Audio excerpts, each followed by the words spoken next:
El objetivo va a ser mostrar algunas imágenes y explicar las ventajas y desventajas de cada uno de los métodos, ¿no? Haciendo mucho hincapié en esto último, que en general tampoco es para la gente que hace otorrino algo tan incierto, ¿no? Ya saben bien con qué manejarse y para qué pedir cada método. Pero bueno, vamos a enfatizar sobre las bondades de cada uno. Bueno, y empiezo por decir que hoy hacer radiografías prácticamente no tiene ningún sentido, ¿no? Todavía uno se encuentra a veces con mentonazoplaca, frontonazoplaca. Me acuerdo en la residencia cuando uno tenía que aprender a hacer todas esas proyecciones de Schuller y tan complejas que hasta los nombres eran difíciles para evaluar el oído. Y en realidad, la verdad es que no tiene mucho sentido, son extremadamente limitadas. Uno podría decir, bueno, una mentonazoplaca, la clásica proyección de Waters para una sinusitis, pero bueno, el diagnóstico es clínico, en realidad tampoco tiene mucho sentido. La información que da es muy pobre desde el punto de vista anatómico, así que los métodos son fundamentalmente la tomografía y en menor medida la resonancia y aún más acotado el rol del PET para algunas situaciones particulares. Tanto la tomografía como la resonancia en general se van a hacer sin contraste endovenoso, sobre todo la tomografía. La resonancia se puede hacer con contraste dependiendo de la indicación. La ventaja de la tomografía va a ser el detalle anatómico, la información que va a dar porque tiene mucha resolución espacial. El tamaño del píxel es muy pequeño. Ahora vamos a hablar un poquito más de eso. Es una imagen de una radiografía vieja. Y bueno, la ventaja obviamente de la tomografía es que uno puede, eh, mediante cortes axiales o en diferentes planos, tener una muy buena información del hueso, de las partes blandas, de todos los compartimentos y espacios anatómicos. Y además, uno puede hacer reconstrucciones muy fidedignas de lo que es la anatomía, incluso superficial. Actualmente estamos en la era de la tomografía multicorte, que es la última evolución, que consiste en obtener imágenes volumétricas, es decir, ya no es corte a corte como antes, que era un corte, un desplazamiento de la camilla, un corte. No, ahora continuamente se requieren imágenes de un espesor muy fino, que en muchos casos es menos de 1 milímetro, y ese volumen de información después, mediante un postprocesamiento, se puede reconstruir en cualquier plano. Por eso desde el pasado el término tomografía axial computada. Hoy la tomografía ya no es más axial, pues es un verdadero método multiplanar. Sus ventajas son, obviamente, que es un método ampliamente disponible, es muy rápido. Ya no necesitamos poner al paciente boca abajo para hacer imágenes coronales. Con ese dataset de información se puede procesar y reconstruir como uno quiera. Es muy reproducible, es muy raro que una tomografía, sobre todo en el área de la invasión craneofacial, sea de mala calidad o mala técnica, hay que esforzarse. Y la información anatómica es probablemente inigualable por otro método. Es muy buena para la patología ósea, pero sobre todo para el hueso cortical, a diferencia de la médula ósea. El hueso cortical lo vemos muy bien en tomografía, por ejemplo, una erosión, una destrucción, mientras que la infiltración de la médula ósea la vamos a ver bien en resonancia magnética. Y para los tejidos blandos es buena, pero no es tan óptima como la resonancia magnética. Obviamente algo que no les comenté es que la tomografía utiliza radiación ionizante, es decir, rayos X. Y toda esta mejora que hemos tenido estas últimas décadas en la calidad de la imagen y la resolución va acompañada de una mayor irradiación, ¿no? Ahora los fabricantes han enfatizado los últimos años para desarrollar eh, algoritmos de reconstrucción que permiten disminuir mucho la dosis sin afectar la calidad de las imágenes. Y esto no es menor teniendo en cuenta que mucha gente se hace más de una tomografía y a veces incluso más de una por año, ¿no? La resonancia es un método totalmente inocuo, salvo contadas contraindicaciones. Bueno, como les comentaba, uno adquiere un volumen, ya no es corte a corte, que en general trata de que sea paralelo al paladar. Pero esto también es muy variable, porque hoy incluso en cualquier estación de trabajo de donde informamos los radiólogos, porque las placas ya son parte prácticamente del pasado, en cualquiera de estas estaciones uno puede manipular e inclinar con diferente angulación y compensar asimetrías. Yo me acuerdo cuando uno aprendía en el oído la importancia de la posición supina perfecta, porque las mínimas asimetrías, por ejemplo, a nivel del peñasco, plantean dificultades. Hoy uno puede posteriormente tratar de equilibrar eso moviendo unos cursores, ¿no? Los cortes son muy delgados, los intervalos son muy cortos, por eso es tan abundante la información. Y lo clásico en otorrino es evaluar la ventana ósea, pero estamos a un clic de distancia de ver las partes blandas, también ventaneando mediante el mouse o mediante incluso el teclado y ver las partes blandas, que en ocasiones es importante. A veces uno se olvida, sobre todo en el día a día del estudio clásico de la desviación sectaria y esa patología, pero a veces puede haber información que surja importante. Sobre todo si uno da contraste endovenoso. Si uno da contraste endovenoso es indispensable ver las partes blandas porque con una ventana ósea no tiene tanto sentido. Bueno, si damos un bolo, que va a ser en algunas situaciones particulares, no es necesario como en otras áreas del cuerpo hacer un bolo, sino puede ser un lento pasaje del contraste. Y bueno, como les comentaba, la reconstrucción es en distintos planos, estas son imágenes típicas. No quiero abundar mucho en detalles anatómicos porque esto, digamos, está disponible muy fácil y probablemente ustedes lo conozcan incluso más que yo, pero bueno, típicamente nosotros no somos simétricos, hay muchas asimetrías. Dicen que evolutivamente la simetría se asocia subconscientemente con la belleza, ¿no? Le dan a bebés caras de personas y ellos eligen la figura de los más simétricos. Pero desgraciadamente somos muy asimétricos y no necesariamente los senos maxilares tienen que ser igual, ni hablar del seno frontal, que es muy variable en su neumatización. Pero bueno, reconocemos muy bien la pared ósea en este corte bastante típico, hay las láminas pterigoideas, delimitando la fosa pterigoidea, ahí salen los músculos, el tabique nasal, que tan pocas veces está bien alineado, y las partes blandas, en este caso de los cornetes, ¿no? Hay muchos espacios y pequeñas hendiduras o recesos que uno sistemáticamente estudia porque a veces pueden ser la clave de algunas patologías o algunas discriminaciones. Por ejemplo, esta, que es la fosa pterigopalatina, ¿no? Que es como esa especie de Carrefour con encrucijada anatómica, donde tantos espacios convergen.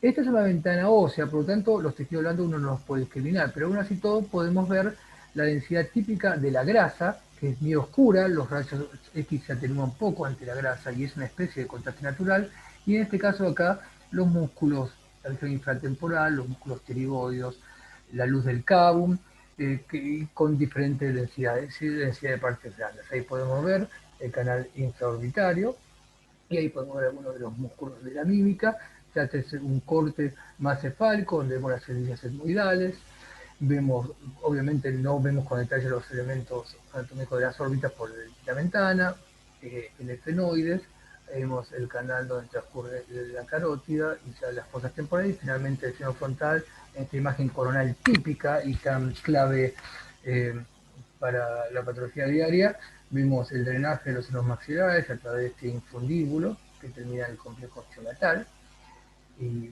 lo vemos bastante bien permeable, ahí vemos el agujero infraorbitario, la apófisis cristagali, algo que es muy común ver la incurvación paradójica de los cornetes medios hacia el otro lado, una variante bastante relevante. A veces uno puede olvidarse en el día a día, prestar atención a cada detalle, ver el hueso, ver el paladar, porque puede haber lesiones sutiles en estas regiones. Estos son cortes bastante típicos, como les comentaba, es muy variable el desarrollo del seno frontal y también el fenoidal. Estas son unas imágenes bastante estándar. Acá vemos otra imagen ampliada, parecida. Eh, la simetría es lo que uno busca, siempre en el cuello y el macizo, pero no siempre es tal, ¿no? Por ejemplo, acá no es del todo simétrica la fisonomía de la luz del cabum. Ahí tenemos por detrás el músculo largo del cuello de ambos lados y esta pequeña hendidura que es la fosita de Rosenmüller. Y vemos que acá está parcialmente obliterada. Estas asimetrías son muy comunes y desgraciadamente uno a veces puede sobrediagnosticar porque, claro, sabemos que los cánceres escamosos suelen comenzar ahí obliterándola, entonces uno bajo digamos, el miedo de no querer comerse un cáncer temprano va a sobrediagnosticar enorme cantidad de asimetrías que no son nada tan comunes, sobre todo en personas jóvenes. Ahí vemos el torus tubario de un lado y del otro, y ahí la desembocadura de la trompa de Eustaquio, que también está parcialmente obliterada. Esto es muy variable en la gente. Esto se ve muy bien en tomografía, pero en tomografía básicamente dependemos de la fisonomía, ver cambios en la forma y en la simetría. También nos sirve ver las densidades, sobre todo si usamos contraste, mientras que en resonancia también vemos la forma anatómica, pero también podemos discriminar los tejidos blandos y ver la mucosa, etc. Este mismo corte que hemos visto antes, algunas cosas que uno ve habitualmente, a veces hay además de ahí tenemos una posición ciforme, delimitando, pero vemos que no llega tan alto en este caso, porque muchas veces hay fontaneras o pequeñas interrupciones de la mucosa, o a veces también del hueso que comunican los senos maxilares, también algo muy común. A medida que uno va cambiando la ventana, puede enfatizar más o menos las partes blandas. Eso se puede tenerlo en cuenta, que ya hoy no es un problema, sí lo era antes cuando uno imprimía placas y ponía sobre la placa la ventana ósea. Hoy uno puede a su deseo cambiarlo, pero a veces uno puede sobrediagnosticar cosas como lesiones del tabique óseo solo mirando la ventana de partes blandas. Ahí vemos un gigante osteoma del seno frontal, típica localización de tumor benigno, y que claramente, obviamente, la tomografía es muy buena para el calcio y vemos muy bien su composición de calcio. La resonancia no, curiosamente la resonancia no es buena para detectar calcio porque la señal de resonancia depende de generar una señal a partir de protones, de núcleos de hidrógeno, que básicamente proceden en el cuerpo fundamentalmente de la molécula de agua y también de grasa, pero no detecta el calcio en la resonancia habitual que hacemos porque tiene baja densidad protónica, no hay protón de hidrógeno. Entonces lo que vamos a ver es un espacio negro que se llama vacío de señales. Y hay ocasiones donde su señal va a cambiar. Bueno, acá tenemos una tomografía computada con contraste endovenoso, donde podemos ver una tumoración que refuerza mucho con el contraste, que compromete el compartimiento carotídeo, y siempre tenemos el otro lado para comparar, ¿no? La carótida, la interna, yugular interna, parte de la apófisis estiloides, y todo eso se pierde porque probablemente este tumor lo esté envolviendo. Es importante ir cambiando, la ventana no tiene que ser fija, y en esta ventana intermedia entre partes blandas y óseas, que no es ni una ni la otra, podemos ya reconocer muy bien el horadamiento de la estructura ósea de esta lesión. Como les comentaba, la tomografía es muy buena para ver la destrucción del hueso cortical, las erosiones, mientras que resonancia para la infiltración de la médula ósea. Muy importante, sobre todo con contraste, ver los senos venosos, ¿no? Porque esto está tan cerca que podría llegar a infiltrarlo o trombosarlo, y siempre prestar atención sistemáticamente a todas las estructuras. La resonancia magnética tiene resolución espacial, y esto se refiere a la capacidad de discriminar dos estructuras muy pequeñas contiguas, pero no tan buena como la tomografía, porque como les comentaba, la tomografía tiene un píxel muy pequeño. Pero lo que es superior, sin lugar a dudas, por parte de la resonancia, es la resolución de contraste o tisular, la capacidad de generar una señal diferente entre tejidos vecinos, incluso sin contraste.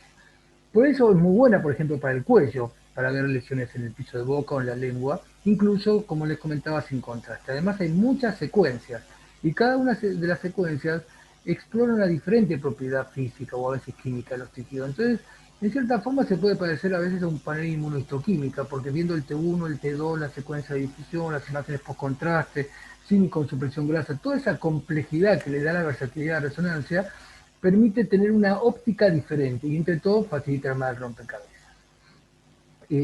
Podemos ver muy bien el compromiso vascular, a veces no necesitamos contraste, pero cuando damos contraste en general es un contraste más seguro. Hoy en día tanto los contrastes iodados, que son generalmente no iónicos, como los quelatos de gadolinio que usan en resonancia son muy seguros, pero hay alguna reacción adversa muy esporádicamente. Esto en resonancia es extremadamente anecdótico, pero puede ocurrir. ¿Cuáles son las limitaciones de la resonancia? El aire genera la interfase aire-tejido, una heterogeneidad del campo magnético. Eso se llama susceptibilidad del campo magnético y produce artificios. Por eso, siempre históricamente la evaluación del cuello, que hay tanto aire alrededor y de laringe, ha sido un poco difícil en resonancia, ¿no? Se han ido mejorando las bobinas y la tecnología, pero ya por los mismos principios del método, a veces es difícil. Y cuando uno ve un vacío de señal, si ve negro, ve que no se genera señal, eso puede decir muchas cosas. Una, que haya flujo sanguíneo. Otra, que haya calcio. Otra, que haya aire. Y uno no lo sabe a ciencia cierta. Entonces, por eso es importante a veces complementar los métodos. Esta es una imagen de resonancia magnética en secuencia T1, que es uno de los pilares de la evaluación. La secuencia T1 típicamente es más anatómica, da más detalle, y es aquella en la cual investigamos los realces. Es la secuencia que se utiliza cuando uno da contraste endovenoso. La grasa en la secuencia T1 es muy blanca, y siempre la grasa hay que prestar atención porque siempre para los radiólogos es nuestra contraste natural. Y la vemos bien blanca, toda la grasa entre distintos compartimentos y también la grasa de la médula ósea. En los adultos hay mucha grasa, la médula más bien se ve blanca, lo mismo la grasa subcutánea. Se suele ver así, si usamos una técnica de supresión grasa se va a ver oscura. Y a veces usamos la técnica de supresión grasa, porque si yo tuviese un tumor acá y le doy contraste, se va a poner blanco. Entonces no voy a poder delimitarlo claramente de la grasa. Entonces al hacer una técnica de supresión grasa se va a destacar más la lesión y su extensión de la grasa innata. Entonces muchas veces se hace con supresión grasa. Esta es una imagen sin contraste y cómo me doy cuenta, no tanto por los vasos. ¿Por qué? Porque a diferencia de tomografía, muchas veces en la mayoría de las secuencias los vasos se ven negros. Ahí vemos las carótidas y las yugulares. La yugular tiene algo de señal. ¿Por qué se ven negros? Generan vacío de señal. Porque una explicación muy básica sería que en resonancia uno envía una onda de radiofrecuencia que excita, estimula los protones. Esos protones van a generar una respuesta, una señal que va a depender del microambiente tisular que vamos a recibir. Y de ahí producir una señal. Pero en los vasos, cuando hay flujo constante, enviamos una señal, excitamos unos protones, pero esos protones, como están en flujo constante, se van de ese plano de corte que estamos estudiando y siguen otros protones sin excitar. Entonces nunca logramos generar una señal. Eso es muy común, pero hay muchas variantes porque depende del flujo, a veces las venas pueden generar una señal y depende de la secuencia. Pero lo que les quiero decir es que yo no me doy cuenta que esta imagen tiene contraste y esta no por los vasos, sino por las mucosas. Las mucosas refuerzan mucho, si uno compara acá la mucosa, tiene esta señal intermedia o gris en las fosas nasales, o la mucosa del cavum. Fíjense cómo en tomografía, como les comentaba, uno ve los accidentes normales que repercuten en la luz, pero no distingue el músculo largo del cuello de la mucosa. En cambio acá, ya sin contraste, veo que es más grisecito clarito toda la superficie mucosa y más oscuro los músculos largos del cuello. Entonces, cuando le damos contraste, fíjense cómo se enciende. En tomografía también refuerzan, pero como la resonancia tiene menor sensibilidad, la resonancia tiene más sensibilidad al gadolinio que en tomografía de iodo, uno lo ve mucho mejor y por eso es un método tan sensible para detectar lesiones. Esto es un ejemplo, obviamente, normal. Como les decía, en tomografía yo sospecho que acá algo pasa, porque toda esa morfología que uno espera ver, la fosita de Rosenmuller, el torus tubario, acá está alterado. Con un buen vuelo de contraste puedo ver un refuerzo normal, pero aún así todo en general seguimos basándonos más en la morfología para sospechar que algo está ocurriendo en este lugar porque la capacidad de discriminar los tejidos quizás no es tan efectiva. No obstante, la tomografía es un gran método, es muy bueno y es probablemente el caballito de batalla de nuestra evaluación diaria, ¿no? Acá vemos una gran masa, que es un conglomerado adenopático, que probablemente sea secundario, la primera estación de drenaje del tumor del cavum que habíamos visto antes. Vemos un conglomerado muy heterogéneo, muy reforzado, que refuerza mucho con el contraste. Vemos la carótida, pero no vemos la yugular, seguro está envuelta, obviamente, y además está obstruida. A medida que los bordes de la masa adenopática se ven con más refuerzo, más irregulares, eso se ha visto ya hace muchos años que correlaciona con infiltración extracapsular de la metástasis ganglionar. Esta es un área muy difícil, la orofaringe, porque tiene muchas variables, ¿no? En personas jóvenes, en particular por las salidas palatinas, que son muy asimétricas, pero en general. Y también depende de factores posturales, como cuando el paciente hace el estudio. En resonancia uno eso lo distingue mucho más porque, nuevamente, si vemos una señal normal, independientemente de la forma que tenga, sabemos que no pasa nada. En tomografía a veces no es tan claro. Pero no obstante, esta asimetría, y vemos la úvula proyectada, probablemente sea parte de la extensión del tumor, porque podemos ver que no solo está alterada la forma, sino su refuerzo. Esto es distinto que el refuerzo que uno esperaría de la amígdala en el otro lado. Acá tenemos algo mucho más grosero, ¿no? Porque hay un gran tumor, tenemos para comparar la mitad izquierda, el torus bien prominente, la fosa de Rosenmuller bien grande, ahí podemos reconocer el músculo, pero del otro lado hay una masa polilobulada con refuerzo heterogéneo que se está extendiendo, habría que usar el ventaneo óseo para ver si la cortical está indemne. A veces la cortical no se ve destruida en tomografía y uno hace una resonancia y puede ver que hay cambios en la señal, porque es como que a veces la infiltración tumoral permea el hueso sin producir una franca osteólisis. Ahí podemos ver la extensión del tumor, cómo envuelve a las estructuras vasculares. Acá tengo la carótida, la yugular está acá y está acá. ¿Por qué no la veo? Se ve igual que el hueso, pero en realidad no tiene la misma densidad. Yo tendría que ventanear un poquito, porque esta es una ventana relativamente cerrada. Una ventana cerrada, ambos se ven blancos, pero a medida que yo la abra voy a poder distinguir que va a ser algo distinto y reconocer las ambas. vemos que la carótida está algo englobada por este tumor. Bueno, y el otro método que comentar es el PET, que tiene una gran ventaja. Nosotros los radiólogos históricamente en radiología, tomografía, ecografía y resonancia lo que hacemos es ver patrones, formas, tonalidades de grises, que son biomarcadores indirectos de lo que ocurre, pero en última instancia son imprecisos. No sabemos lo que pasa metabólicamente. Un paciente recibe un tratamiento, quimio, radio, vemos que disminuye el tamaño, que cambia el refuerzo, pero no podemos decir mucho más, al menos en forma fehaciente. La ventaja de los estudios de medicina nuclear, en particular de la tomografía de emisión de positrones, es que evaluamos el metabolismo de una lesión. Entonces, acá yo puedo decir que no solo en esta tomografía esto es asimétrico, no tanto por la forma, sino por el refuerzo. Vean acá la grasa, esta es la grasa parafaringia, que es un reparo anatómico que usamos mucho, como acá no la vemos. Esta lesión que nace del espacio mucoso faríngeo ha trascendido y ha obliterado la grasa. Pero además de eso, puedo ver el metabolismo. Esta es la imagen del PET en el plano axial, donde veo esta área bien hipermetabólica y que hay algo de metabolismo, pero menor. Entonces, esta es una información que con tomografía no tenemos y con resonancia tampoco, aunque hay informaciones funcionales que no son metabólicas, pero funcionales como una secuencia de difusión muy útiles. Pero como contrapartida, la información anatómica del PET es muy, muy pobre, fíjense, era muy baja resolución. Por eso, el desarrollo a fines del siglo pasado y comienzo de este, de equipos híbridos que incluyen un tomógrafo y una máquina de PET, donde en una misma sesión uno hace el mismo estudio y se fusionan las imágenes, ha sido un gran avance, porque tenemos la gran ventaja de la anatomía sumado al metabolismo en esta imagen de fusión. Acá es donde más actividad metabólica tenemos. Otra ventaja del PET es que uno puede cuantificar la anomalía mediante un valor que es semi-cuantitativo que se llama SV máximo, que son las siglas del valor de captación estandarizado para el peso del paciente y para la dosis de FDG.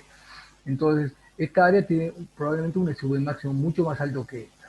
Y cuanto más alto el SV máximo, es más probable que sea un tumor más agresivo. Y cuando responde, por ejemplo, a la quimioradio, va a disminuir. Obviamente acá hay superposiciones. ¿Por qué? Porque yo hablo de PET como sinónimo de PET con FDG. Pero en realidad el PET es una técnica que emplea diferentes radiofármacos. Por lejos, en la práctica diaria y en oncología particularmente, PET es sinónimo de dar FDG, que es un análogo de la glucosa. Como los tumores tienen una tasa de utilización de la glucosa normalmente aceleradas, se cambia la molécula de la glucosa por un emisor de positrones, que es el FLO18, y vemos cómo se utiliza la glucosa por el tumor a través de las imágenes que nos dan su análogo, que refleja la distribución y utilización de la glucosa, que es la FDG. Pero un proceso inflamatorio, postraumático, una celulitis, macrófagos, neutrófilos que están activados, pueden utilizar más glucosa y pueden captar más. De manera que no es específica la captación del PET. Bueno, entonces acá tenemos un ejemplo de un tumor de cabo, bien visto por el PET, y también podemos ver muy bien las adenopatías en el mismo lado del cuello, que las podríamos ver en tomografía también, ¿no? Si yo quiero ver el T, es decir, el factor que me determina la extensión del tumor anatómica, el PET no me sirve, obviamente, porque tiene muy baja resolución anatómica. Me serviría más, por ejemplo, la tomografía. Este ganglio, obviamente, solo informaría en tomografía, pero en tomografía dependemos mucho del criterio morfológico, que es el tamaño del eje corto del ganglio, a veces su forma, pero acá lo vemos directamente bien hipermetabólico, en este caso que el paciente tiene metástasis. Y de paso les comento, en general, el PET, que ya está entre nosotros hace mucho tiempo, ha demostrado ser muy pobre para los primarios de origen desconocido. Es decir, viene un paciente con una metástasis en el hueso, en el hígado, de un primario de origen desconocido, adenocarcinoma de algún lado, y el PET no es un método efectivo. Probablemente eso tenga que ver con que muchas veces son verdaderamente primarios de origen desconocido. En algún lugar un grupo de células se volvió loca y mandó metástasis y no se ve el primario. Pero una de las pocas regiones donde es redituable hacer el PET es en cabeza y cuello, sobre todo algunos tumores que están en el cábano y que son muy esquivos al diagnóstico, ¿no? Probablemente ustedes habrán visto algún caso, un paciente que viene con una lesión quística, que se piensa que quizás es un quiste del arco branquial y resulta ser una metástasis ganglionar y quizás se pasó por alto un pequeño tumor del cábano. Y ahí sirve el PET sin lugar a dudas. Bueno, estas son imágenes típicas de resonancia magnética. Esta es una imagen que tiene bastantes años, no es tan buena, pero simplemente fíjense todas las tonalidades grises. Eso es lo que se llama resolución de contraste. Este es el clivus, ahí vemos el hueso cortical negro, porque negro porque tiene calcio y no me genera señal, en cambio la médula ósea en un adulto lleno de grasa, bien blanco. Lo mismo ocurre con la médula ósea de los cuerpos vertebrales o del maxilar inferior, incluso del paladar. Puedo ver la lengua y todas las estriaciones de su compleja anatomía, el velo del paladar, etcétera, muy claro sin dar contraste endovenoso, bien demostrado. Bueno, estas son algunas de las cosas que vamos a ir viendo, variantes anatómicas que son extremadamente frecuentes y la mayoría de las veces no tienen trascendencia. Esto lo voy a pasar un poco rápido para ir derecho a las imágenes. A veces un seno frontal es muy grande, muy usual, eso probablemente sea una variante. Ahora, he visto pacientes con acromegalia que tienen senos frontales muy expandidos, como algo patológico, pero simplemente esto es una curiosidad de un paciente que no tenía ningún síntoma de significado patológico. Como les comentaba, a veces hay pequeñas fenestras que llaman fontanelas accesorias, que pueden estar cubiertas por mucosa o simplemente no tener mucosa y uno a veces las encuentra. A veces los cornetes medios tienen una incubación contraria a la de los inferiores, es una incubación paradojal. Estas son ambas ventanas, y esto es lo que yo les comentaba, la importancia de ir cambiando para diagnosticar y ver algunas cosas. También esto es muy común, los cornetes medios bullosos, a veces son muy grandes, a veces se asocian a desviación contralateral, también lo vemos con mucha frecuencia. A veces, o rara vez, podemos ver esta terminación como si fuese una horquilla de un cornete, muy curiosa, que sinceramente no sé si tendrá algún impacto o significado. Y bueno, la desviación del tabique, a veces es itálica, tan común, a veces eh, asociada a una incubación paradojal o un espolón del mismo lado. Son muy comunes estos espolones óseos, esto lo vemos siempre en el plano axial y en el plano coronal. Hallazgos muy comunes que uno los informa de una TC de macizo, a veces si un paciente por traumatismo, un tumor, o muy común hacemos tomografías a diario en pacientes neutropénicos febriles de macizo y a veces uno hasta se olvida de informar porque está enfatizando otra cosa, ¿no? De lo común que es. Acá vemos una amplia solución de continuidad del tabique nasal, ¿no? Esto hay que confirmarlo siempre con la ventana ósea, porque puede ser a veces con una ventana cerrada que no lo veamos si esté. Y esto nos retrotrae a las causas que uno puede tener como consecuencia, desde el escalpelo o bisturí del cirujano a enfermedades como vasculitis. En los hospitales clínicas hemos visto muchos pacientes con enfermedad de Wegener, bueno, que ahora se llama granulomatosis con poliangiitis, y muchas veces encontramos destrucciones que son de sutiles a muy extensas. Otras enfermedades más raras, pero la sarcoidosis, el lupus también nos pueden dar. También, obviamente, el consumo crónico de cocaína y las enfermedades micóticas. Uno siempre trata de asociar cosas y ver algo más para tratar de discriminar la causa. Bueno, algunas cosas de todos los días, otras no tanto. Esto es la patología una vez que pasamos la anatomía y las variantes que vamos a ir mostrando. No tiene indicación realmente hacer una tomografía en general por una sinusitis, algo que clínicamente sea pasada por alto y el paciente tenga una fiebre de origen desconocido, pero no es algo tan común. Y al igual que en la radiografía, dependemos de ver secreciones libres, ya sea burbujas o un nivel hidroaéreo. Y ahí estamos bastante seguros que es una sinusitis, con la excepción de algunas situaciones, por ejemplo, pacientes intubados en terapia, que es común, sobre todo en el seno general, que tengan niveles hidroaéreos y que no necesariamente implican una infección. Pero habitual cuando la vemos, suele ser infección. Recordemos que hoy en día las tomografías las hacemos en decúbito supino, de manera que el paciente va a estar acotado boca arriba, incluso en las imágenes coronales. Entonces ahí va a cambiar cómo uno ve el nivel, ¿no? Esta es una imagen de antes cuando el paciente se lo ponía boca abajo y se hacía hiperextender la cabeza para demostrar esto.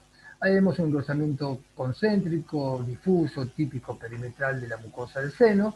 La resonancia no tiene una indicación para la sinusitis de ya, al menos típica sinusitis, pero bueno, uno en la práctica diaria no es de extrañar que en el estudio de un cerebro nos encontremos en la secuencia T1 con este líquido de señal intermedia y bien brillante en la secuencia T2, bastante típico que bueno, uno menciona.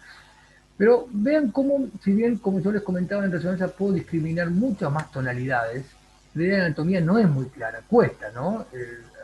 Sinceramente a mí me costó mucho tiempo entender qué era todo este lío, ¿no? Que ahí estaba el hueso por dentro, con la médula ósea, el cortical, los músculos alrededor, porque no es tan claro, lo mismo ocurre acá, nos trae también más complejidad, ¿no?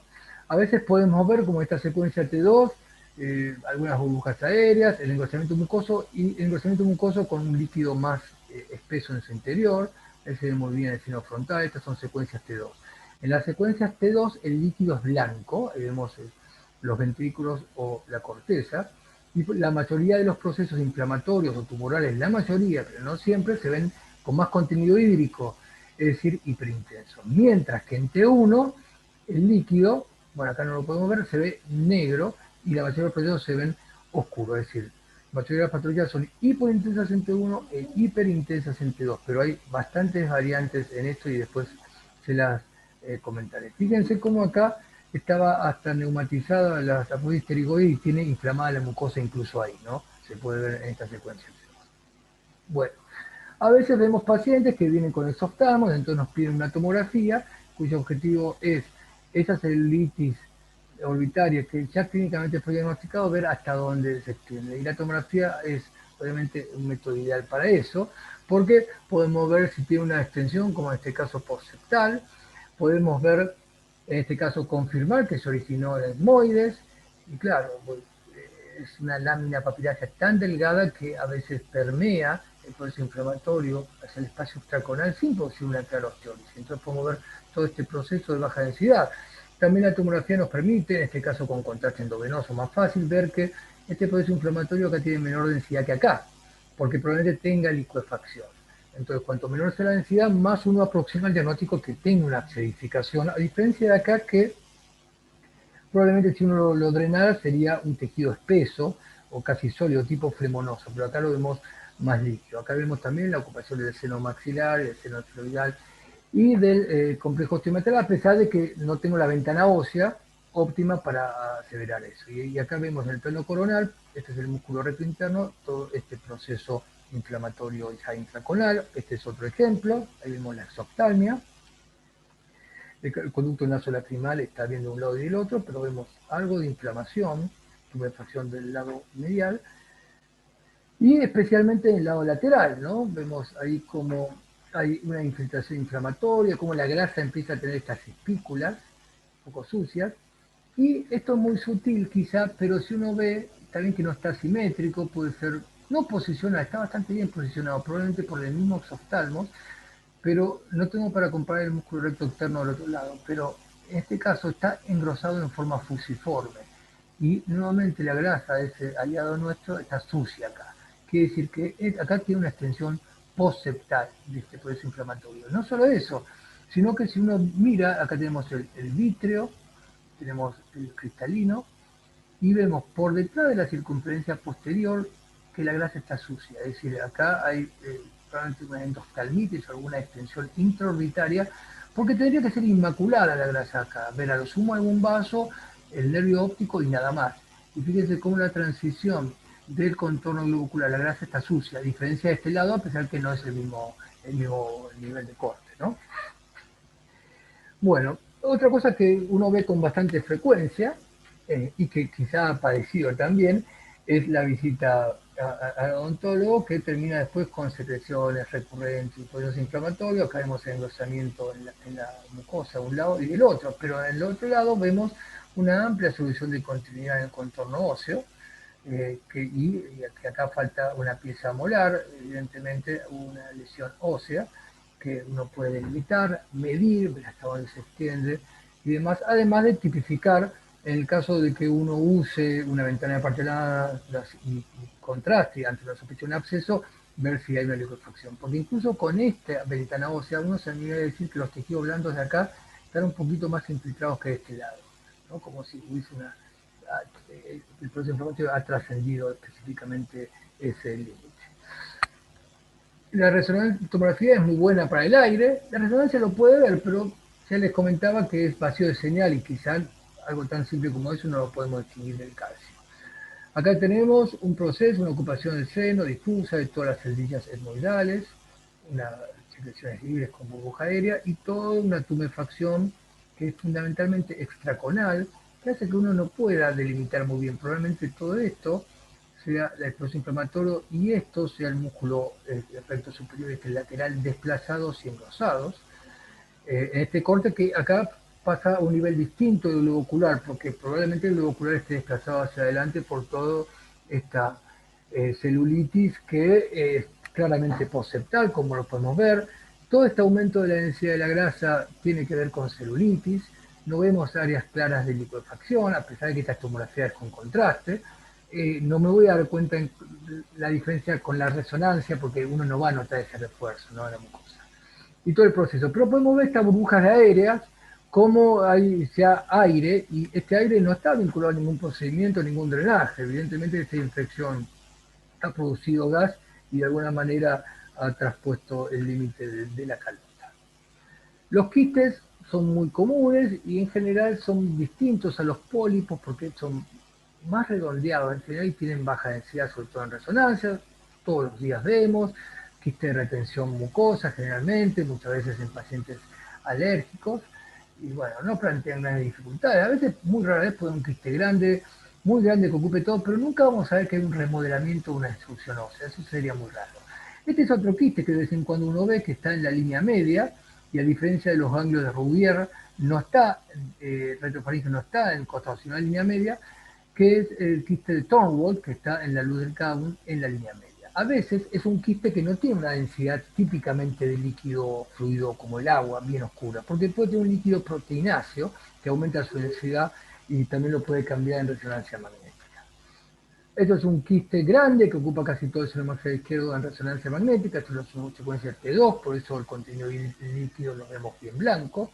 Algunos quistes de retención típicos en ambos senos maxilares, el engrosamiento de la pared medial del seno maxilar que disminuye progresivamente ambos infundíbulos.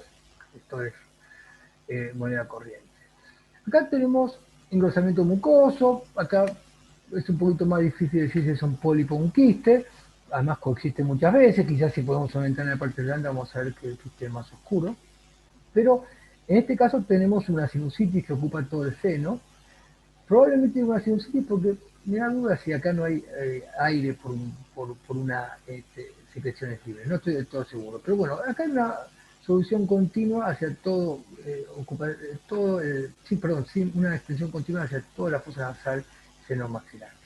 Acá uno no puede reconocer los cornetes porque está todo ocupado, pero a veces puede ver que el hueso está como desmineralizado. Y eso es común en pacientes que tienen poliposis de larga data, que a veces realmente, si uno no está acostumbrado y lo ve por primera vez, pareciera que el paciente tuviese un tumor, ¿no?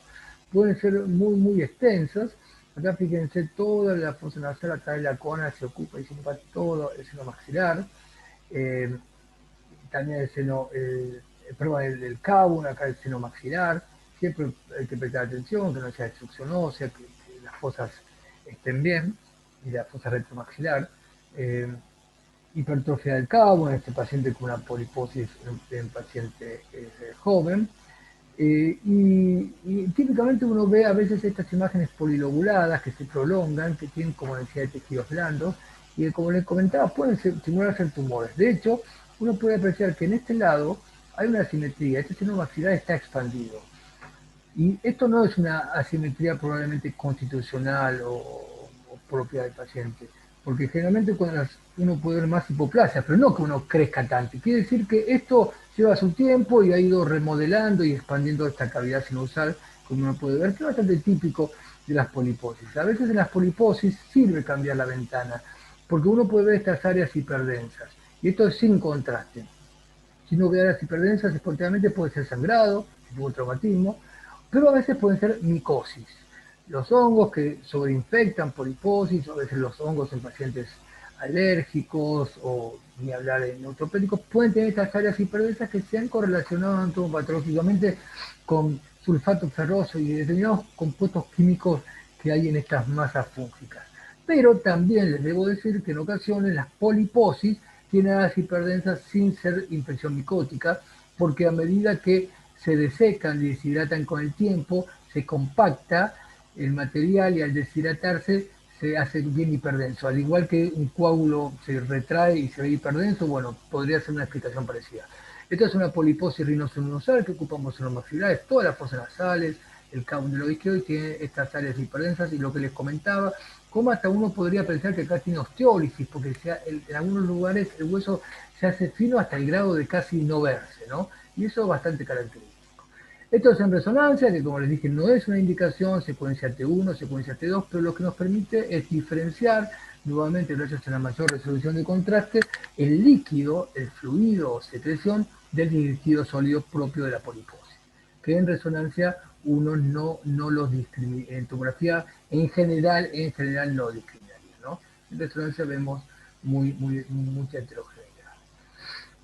Bueno, otros ejemplos, esto son cosas un poco quizá para ustedes banales, ¿no? Engrosamiento mucoso, este paciente tiene senos maxilares pequeños en este caso, a veces lo vemos muchas veces en pacientes que tienen alergia, sinusopatías inflamatorias con poliposis crónica, también obviamente hay que ver si no tienen una otra enfermedad congénita. Como les comentaba, a veces las secreciones de larga data, sobre todo cuando no se drena bien, se concentran, cambian su composición y empiezan a cambiar su aspecto. Así como el quiste de Thornworth se puede ver hiperdenso en tomografía o a veces hiperintenso en T1, también pasa eso en este caso de esta ocupación del seno esfenoidal. Esto uno podría decir, bueno, a veces ocurre que con el seno esfenoidal se neumatiza de adelante para atrás y muchas veces no lo hace del todo, que esto es médula ósea no neumatizada. Pero eso contrasta con la médula ósea acá del clivus, que es blanca, o del diploide. Por tanto, esto es una ocupación del seno esfenoidal. Ahí vemos la silla turca y la hipófisis. Y también el seno frontal está ocupado por esto que es una ocupación crónica, por eso tiene esta señal. Muchas veces en pacientes que han sido operados de la hipófisis por vía transeptoesfenoidal, uno ve este acúmulo de secreción en su modo a los colgajos o material de relleno que tiene este aspecto bastante confuso. No hay que confundirlo con un tumor, porque puede parecer realmente a veces un tumor, ¿no? Lo mismo ocurre en este caso. Hablamos que en resonancia generalmente lo patológico es T1, hipo en T1 y hiper en T2, en general, porque hay excepciones. Bueno, acá es al revés, es hiper en T1 e hipo en T2. Y esto probablemente se da a veces cuando hay sangre, es decir, hematomas o coágulos que tienen esta señal, la sangre va cambiando en resonancia su señal conforme va cambiando la metabolización de hemoglobina y oxidación del hierro. También puede verse a veces en algunas micosis, una señal baja en T2, y a veces también algunos tumores muy agresivos pueden tener baja señal en T2. Por eso las cosas se complican en ocasiones. Esto parece un mucosele, y era un mucosele, que ha adelgazado el hueso. Claro, como es resonancia y yo tengo dificultades para ver el hueso cortical por el vacío de señal, acá lo veo el vacío de señal, pero ahí no, yo puedo inferir que acá está adelgazado y probablemente erosionado, pero no lo puedo afirmar categóricamente como si lo haría en tomografía, donde vería la línea blanca que desaparece o que se adelgaza, ¿no? Otro ejemplo acá de poliposis, probablemente con material espeso, muchas veces ocurre en estos pacientes también, típicamente crónicos, que las paredes óseas se hipertrofian y tienen ese aspecto esteroso, que también los vemos, por ejemplo, en pacientes con venas, ¿no? Típico de estas poliposis crónicas. Esto es lo que les comentaba, una micosis en los pacientes que si mal no recuerdo de una aspergillus, el que se ve el hongo, digamos, no es que sea el hongo, pero el material hiperdenso central que tiene que ver muchas veces con invasión con el hongo, lo mismo ocurre en este caso, una ocupación total, una poliposis, fuerza nasal, un nivel estelado, que habla de un proceso agudo concomitante, agudización, y estas como especie de membranas hiperdensas, a veces irregulares, que no son específicas ni patognomónicas de una sola infección micótica, pero por lo menos debería hacernos investigar esta posibilidad. Incluso en este caso, que hasta yo si no veo esto y tuviese contraste, pensaría que es un tumor bien hipervascular, ¿no? Bueno, las micosis a veces las vemos así, pero muchas veces las vemos como masas destructivas muy grandes. A veces vienen pacientes con una epidemiología que hace sospechar y otras veces no. Muchas veces el diagnóstico diferencial se los plantea entre tumores o a veces entre vasculitis necrotizantes como en el caso de Vena. En este caso vemos un proceso que primero altera la estructura ósea, está gruesa, como que este hueso es testigo de que hay inflamación crónica de ese lado, ¿no? Eso hay un poco de depósito de calcio en la superficie interna, pero ahí directamente hay destrucción y todas estas áreas cálcicas probablemente sean vestigios del hueso que está envuelto por este gran tumor que tiene aire, que compromete todo el paladar y que se extiende hasta parte del etmoides y el piso orbitario. Incluso pareciera que en la base del cráneo habría que ver más cortes y otra ventana, también hay un compromiso óseo, ¿no? Esto a veces lo vemos en mucormicosis, por ser diabético o no, a veces lo vemos en pacientes que tienen que están inmunodeprimidos también, a veces en el HIV, y en ocasiones algún paciente, sobre todo que a veces vienen de algún país donde hay ciertas endemias, no hemos visto punto-plasmosis o, bueno, Fernando sabrá mucho más que son las cosas que ellos nos han traído para estudiar y que a ver, realmente si no uno no tiene esa posibilidad por el dato epidemiológico o la edad, puede llegar a pensar que son tumores porque se parecen mucho. Porque a veces son infiltrativos difusos, pero a veces son masas expansivas, ¿no? Ahí vemos cómo se ha destruido todo y quedan burbujas solo de aire. Vemos el paladar de un lado y ahí cómo está totalmente interrumpido y adelgazada el hueso, que esto obviamente debe correlacionar con visualizar ya no una costra, sino un agujero visto desde la boca, ¿no? También la pared del seno maxilar está destruida. Y otra vez hay micosis que parecen cualquier engrosamiento mucoso común y corriente, ¿no? Acá tenemos otro ejemplo. Sinceramente no recuerdo si este caso esto es gas, porque, perdón, una gasa, si gasa o un material de relleno puede verse así, es típico que las gasas o compresas retienen burbujitas de aire, un oblito puede verse así, o simplemente esto era la destrucción y el grado tal de osteólisis y de proceso inflamatorio y necrotizante que es parte de la masa, ¿no? Pero bueno, uno puede ver que acá no existe el tabique nasal, la destrucción de todas las paredes del seno maxilar. Eh, Podemos ver también que hay un compromiso en etmoides, de la línea cribiforme. Directamente uno podría nombrar prácticamente una enorme cantidad de estructuras que están destruidas por este gran proceso, que nuevamente destruye el paladar y que tiene un aspecto muy agresivo que evoca al de un tumor y si uno no supiese podría pensar que no es, cuando en realidad es una micosis, ¿no? A veces la resonancia nos puede ayudar mucho más que la tomografía, sobre todo si hay sospechas de extensión intracraneana. ¿Por qué? Porque nuevamente por esa mayor resolución uno puede ver que este gran proceso que compromete, fíjense que yo no sé dónde termina en la órbita porque esta imagen está hecha sin supresión grasa. Entonces la nota de supresión grasa, yo no sé si esto es refuerzo de la masa o simplemente la grasa orbitaria, hasta dónde llega. Pero lo que le quería comentar es cómo uno puede ver acá que toda esta línea blanca es la meninge, un engrosamiento paquimeningio con refuerzo por extensión intracraneal. Normalmente deberíamos ver esto, ¿no? La línea negra representa el líquido cefalorraquídeo persuranoideo, sumado probablemente a la cortical del hueso, pero esto que vemos acá es el refuerzo meningio. Entonces la extensión intracraneal, el compromiso meningio, pericardial, siempre lo vamos a ver en general mejor en resonancia, ¿no? Incluso el seno cavernoso, a veces no está comprometido. Bueno, estos son ejemplos de Wegener. Uno ve esto y realmente parece un paciente con una poliposis, un paciente alérgico. En este caso no difiere de cualquier engrosamiento mucoso y ocupación de varios espacios. Siempre miramos con el detalle del paladar, a ver si no hay una solución de continuidad y el tabique. También miramos los oídos porque estos pacientes pueden tener manifestaciones que son bastante inespecíficas en el oído, pero pueden ser enfermedades muy agresivas. Muchas veces nos encontramos con estas amplias soluciones de continuidad, seno maxilar pequeño, probablemente por una inflamación crónica, cierto grado de hipertrofia ósea que no está manifiesta pero ligeramente, y bueno, un engrosamiento con una solución de continuidad, no sé si es vestigio de una cirugía previa o simplemente es toda la destrucción. Fíjense, a este paciente le habían visto los clínicos, había venido por clínica una especie de costra o cáscara en el paladar que seguro tenía esa expresión subyacente de una osteólisis bien ahí en el paladar óseo, ¿no? Acá vemos otra paciente que tenía esta destrucción del tabique nasal, senos maxilares muy pequeños, crónicamente inflamados, la paciente recibía corticoides, por eso tenía este panículo adiposo.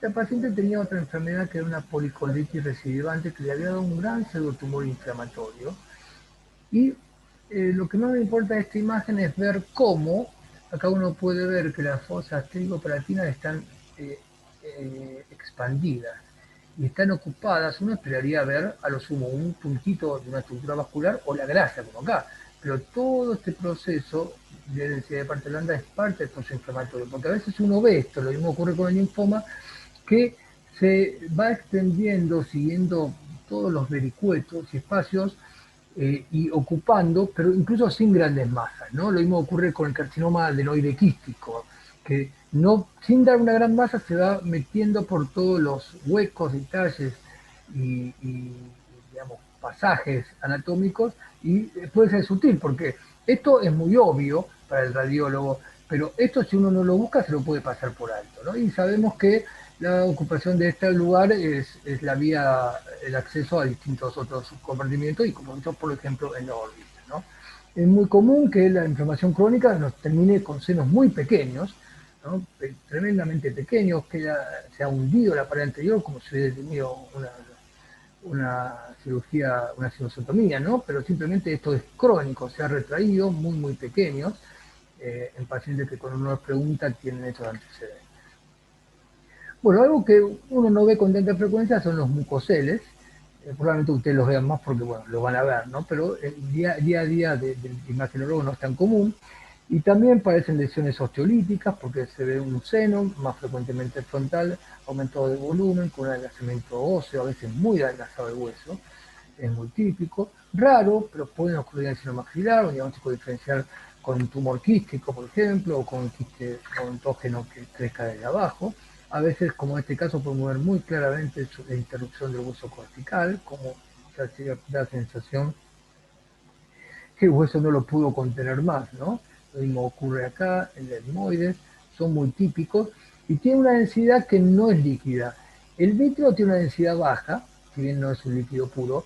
Vean cómo, si uno siempre busca una referencia, tiene más densidad que el vitrio y mucho más que el líquido puro que uno sabe que es el líquido cefalorraquídeo, ¿no? Entonces uno a veces busca estas referencias internas. ¿Podría ser un tumor esto? Desde ya que puede ser un tumor. ¿Cómo lo puedo saber? Si solo con la imagen y usando el contraste endovenoso. Un mucosal no va a reforzar o va a reforzar solo la mucosa por fuera y un tumor claramente va a aumentar su heterogeneidad y va a reforzar. También en resonancia magnética. Porque si no, no hay forma. Como les comentaba recién, en la resonancia, en la secuencia T1, las secreciones espesas, viscosas, bien desecadas, pueden ser bien hiperintensas, como es el caso de este mucosele. Esta es una imagen T1 axial con contraste, probablemente esto sea algo de refuerzo de la mucosa, la línea blanca, y esto es en el plano sagital. Esto es en la secuencia T2, muchas veces lo que es hiper en T1 es hipo, en este caso es hiper en ambos, ¿no? Esta es una linda imagen para mostrar a los chicos cuando no quieren comer postre, ¿no? Estoy mostrando a mi hijo. Bueno, y ahora vamos a ver algunos tumores. El osteoma, no vamos a detenernos mucho, ¿no? Una lesión osteocondensante, más comúnmente en el seno frontal, en general no tiene mucha importancia. En este caso vemos múltiples lesiones que realmente nos retrotraen a la palabra papila, ¿no? Tantas veces escuchamos mencionar la palabra papila, en realidad no sé cuál es la definición, pero uno sabe que son estas vegetaciones o verrugosidades que crecen típicamente en este caso de los papilomas en la fosa nasal y que se meten a veces en distintos espacios y recesos y que a veces también puede estar papilomatosis laringotraqueal y tener este mismo aspecto típico, ¿no? Cuando se genera en un escamoso, un plan maligno, uno puede ver algún cambio, una textura, en tamaño, pero en general eso requiere una confirmación histológica, salvo que haya crecido de tamaño muy grande, ¿no? Ahí vemos un gran papiloma, esta es una tomografía computada, esta es una resonancia entre dos. Acá es más difícil decirlo, esta es una imagen de hace algunos años media fea, pero si uno ventanease un poco, esto era cuando le sacábamos fotos y uno bajamos las imágenes como JPG directamente, podría diferenciar esta textura de esta masa nasal de esta que es probablemente ocupación, ¿no? Y que esa es una ventaja de resonancia. Bueno, el bronquioma, que tiene tanta experiencia la gente del hospital, ¿no? Típicamente tiene un contexto epidemiológico muy típico. Este no es el mejor ejemplo, pero ¿por qué? no por el aspecto de la masa y su ubicación, sino porque no me puedo ver la vascularización porque es sin contraste. Acá es muy importante el contraste no venoso, que demuestra grandes masas con un refuerzo muy importante. A medida que son más grandes tienen áreas que no realzan, que son de aspecto quístico o ya necrótico. El refuerzo debe ser muy homogéneo, cuanto más contraste le damos, más van a reforzar. Es típico el lugar donde están ubicados. Esta es la imagen sin contraste, esta es la imagen con contraste. A veces son así como oblongos, otras veces son masas polilobuladas muy invasoras. Esta es una imagen de hace muchos años sin contraste, con un gran fibroangioma, y esta es la imagen postquirúrgica, sin ninguna imagen residual y sin ninguna recidiva. Obviamente, acá yo sé que era un fibroangioma, sino porque lo conozco el caso, sino por esta imagen podría hacer distintos diagnósticos, sobre todo teniendo en cuenta la falta de contraste. Bueno, los quistes dentígeros son imágenes líticas que entran dentro del diagnóstico diferencial de las masas quísticas que puede adquirir en ambos maxilares.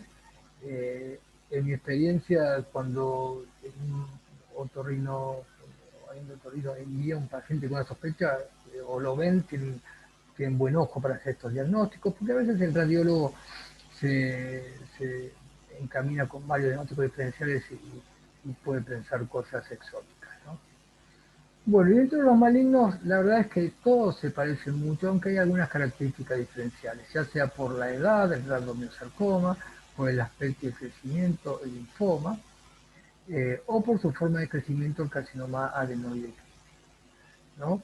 Generalmente los escamosos, que son los más comunes, son tumores expansivos y grandes, pero no siempre, porque en este caso, si bien hay una expansión y hay una destrucción, fundamentalmente hay una osteólisis, un hueso que se ve como desmineralizado, destruido, y que en este caso, bueno, no se ve tanto el tumor porque todo es una ventana ósea, pero no es la gran masa como vamos a ver después, ¿no?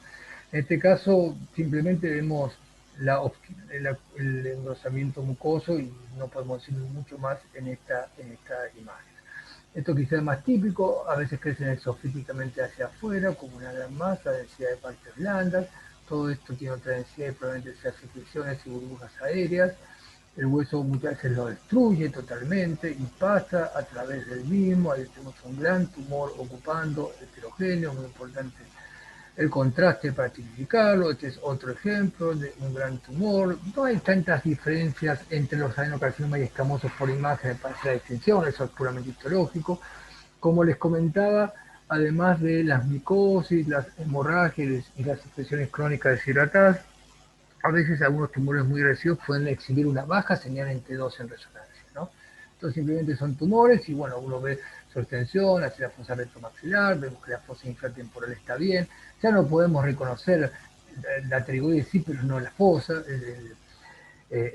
la fosa pterigopalatina, y ventaneando uno tiene que ver obviamente el agujero oval y demás, que en este caso uno no lo puede ver. Esto es en resonancia magnética, esta es la secuencia T1, una gran masa de señal intermedia, se dice habitualmente así cuando se necesita, expansiva. Esto es una secuencia T2 donde podemos ver que no es tan hiperintenso, y esto es lo que yo les comentaba con algunos tumores agresivos. Y fíjense cómo acá hay una infiltración de la médula ósea, cómo ha cambiado la estructura y la señal, probablemente por una infiltración, a pesar de que quizás no tenga una extensión muy clara. Estas son las imágenes con contraste. Siempre conviene hacer con supresión grasa para eliminar la señal de toda esta grasa y demarcar claramente hasta dónde se extiende la lesión. No obstante, acá podemos ver hasta dónde llega, hasta dónde infiltra el músculo pterigoideo de este lado, tremendos tumores muy grandes. Este era un paciente hace pocos años en el hospital que yo hubiese pensado que era otra cosa. Este patrón óseo, casi como una explosión, me evocaba mucho las imágenes de los osteosarcomas, pero esto era un adenocarcinoma, una masa que a veces uno cuando la ve se plantea si este hueso, lo que queda, esta calcificación, lo que queda del hueso destruido, o simplemente el tumor produce hueso y por eso tiene este patrón. Una gran masa expansiva que, bueno, no difiere mucho. En este caso ha crecido mucho en sentido lateral externo, tiene mucha destrucción. Esta calcificación la vemos muy bien, quizá en resonancia veríamos un vacío de señal, pero no podríamos afirmar categóricamente que eso sea calcio. Y este es un caso más sutil, porque es un carcinoma adenoide quístico, y este es un tumor que tiende a infiltrar muchas veces perineural y sin dar muchas masas. Si bien acá es bastante grande en este caso, uno puede ver, esta es la carótida interna, que la vemos redondeada, es un segmento cavernoso porque están vistas ortogonalmente. Esta es médula ósea normal. Ahí estaría el seno cavernoso. Y acá podemos ver todo el tumor, cómo se extiende y cómo rodea particularmente la carótida y seguro infiltrar el seno cavernoso, ¿no? A veces uno puede, sabiendo dónde está el nervio, siguiendo el agujero, seguir el rastro de este tumor, ¿no? El caso es mucho más sutil. Acá hay una lesión que no parece un engrosamiento mucoso porque es algo heterogéneo y porque por detrás se extiende y se extiende incluso hasta la región paracelar comprometiendo el seno cavernoso, ¿no? Este es otro ejemplo de un tumor que acá parece más grande, pero acá bastante más chico, un carcinoma hidroquístico. Acá este es un caso interesante de la utilidad de resonancia. Esto es un T1 con supresión grasa, aunque no se suprimió también la grasa, ¿no? Y fíjense cómo el músculo recto externo y el músculo recto interno están bien engrosados y cómo refuerzan si uno lo compara con el otro lado. Y puede ver todo este tejido que viene infiltrando acá y por fuera del músculo recto. Muchas veces nos sirve la comparación contralateral para ver la diferencia. Y siguiendo hacia el cono orbitario uno puede ver que en un corte más caudal la infiltración de todo el tejido tumoral en la fosa palatina y ahí extendiéndose hacia afuera, ¿no? Eso en resonancia uno lo puede ver muy bien de vuelta porque al dar contraste la mayor sensibilidad para los tejidos blandos permite delimitar muy bien esta extensión, sobre todo en estos casos sutiles.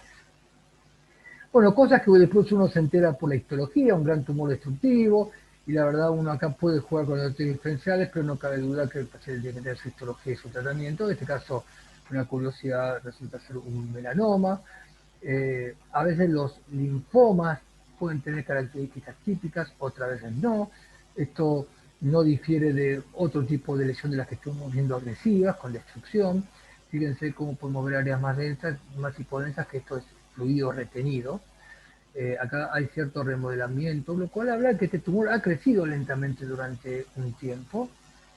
Eh, Acá vemos otro linfoma, es una masa de densidad de tejidos blandos. A veces los linfomas se caracterizan porque son muy grandes y a pesar de eso no tienen necrosis, salvo que sean variedades muy agresivas.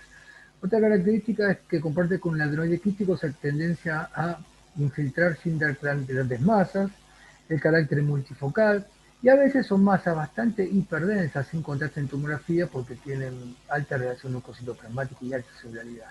La misma razón por la que pueden ser hipoenterosos. Este paciente tenía un compromiso de las glándulas lacrimales por linfoma y todo esto era linfoma, un linfoma NK, ¿no? De la línea media, bien agresivo.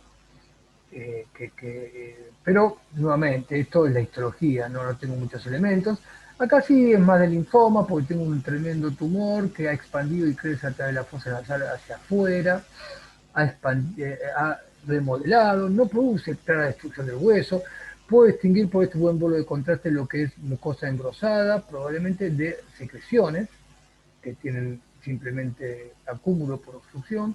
Incluso puedo ver la gran extensión comprometiendo todo el cabo. Esto es muy típico del linfoma, nuevamente, a pesar de lo grande que es, uno puede apreciar mucha homogeneidad, ¿no? Muy típico de ese tejido sólido. Y acá nuevamente podemos ver el tejido tumoral.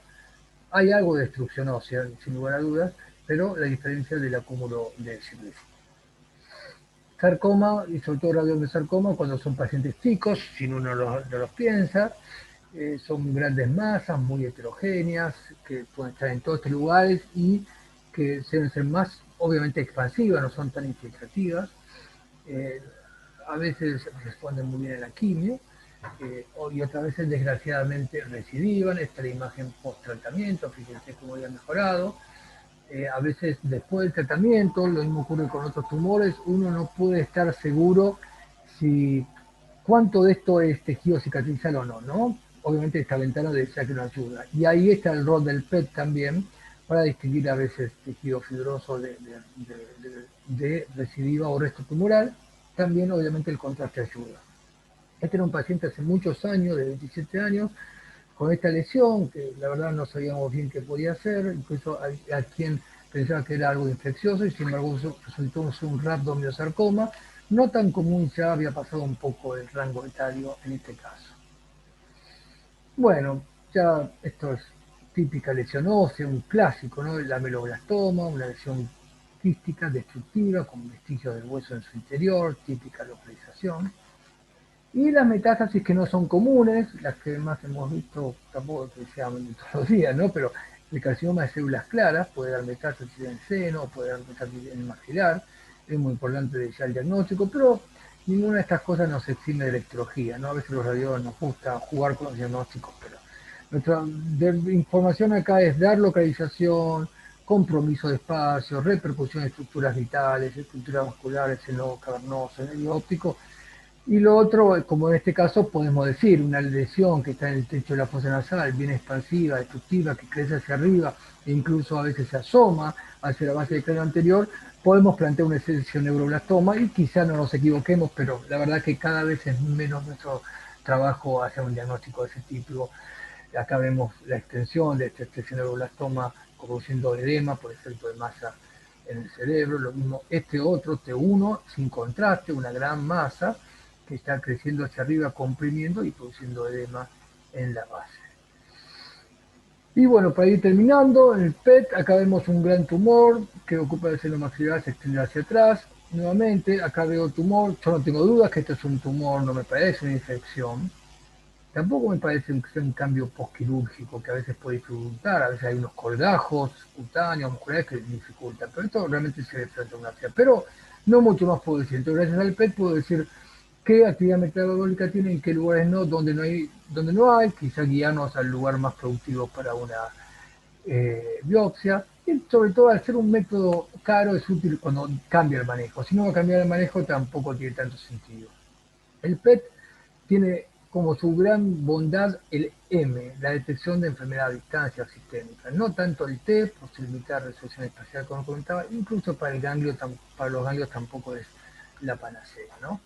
Este es un caso de hace algunos años que me parece interesante. Este paciente tenía tremendas lesiones óseas y dolor, era un camionero, tuvo que dejar de trabajar, dolores óseos, que se pensó que era metástasis. Y se diagnosticó una entidad muy rara que se llama osteomalacia inducida por tumor. Es una osteomalacia muy agresiva que es producida por algún tumor de algún lado. Y si se opera de ese tumor, el paciente se cura de la osteomalacia. Que a veces termina, recuerdo un caso, un chico con esta enfermedad que medía 1,80 m y terminó midiendo menos de 1,60 m porque era todo apachamiento vertebral.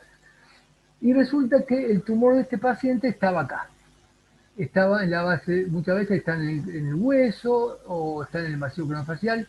Y uno de los tumores que se asocia a esto es el hemangiopericitoma. Es un tumor vascular que entra dentro de la categoría de sarcomas de las partes blandas.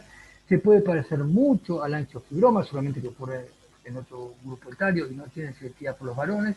Y este tumor, que en sí no tenía un comportamiento propio agresivo a pesar de su aspecto, era el que producía esa sustancia, cuyo nombre no recuerdo, que producía este cuadro sistémico. Y bueno, esto es un cordoma para ir terminando, pero bueno, no quiero sacarles más tiempo porque ya es muy tarde. Espero haber sido útil, no ha aturdido mucho y bueno, cualquier pregunta.